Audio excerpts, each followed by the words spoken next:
In today's video, I'm going to teach you how to add friends in Facebook.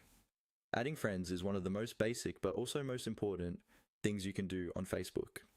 It's how you connect with people you know, keep up with their lives, and share what's happening in yours.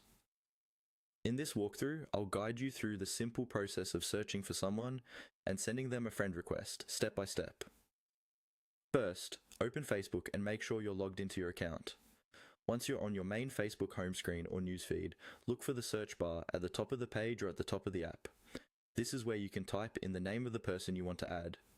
Click or tap on the search bar, then carefully type in your friend's name. Try to use the name they actually use on Facebook. If their name is common, you can improve your results by adding extra details, like their city, school, or workplace if you know it. As you type, Facebook will suggest people and pages that match what you're entering.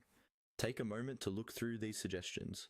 When you see the correct person in the search results, click or tap on their name to open their profile.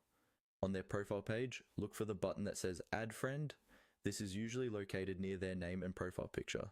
Go ahead and click or tap on Add Friend. Once you do that, Facebook will send a friend request to that person. They'll get a notification and they can choose to confirm or delete the request. Until they accept, the status will show as Friend Request Sent. You won't be fully connected until they approve it, so don't worry if nothing seems to change right away. If you realize you sent a request to the wrong person, you can visit their profile again and cancel the friend request from the same area where you clicked Add Friend. Also, be thoughtful about who you add. Ideally, you should only send requests to people you know or recognize for your own privacy and safety. That's all there is to it.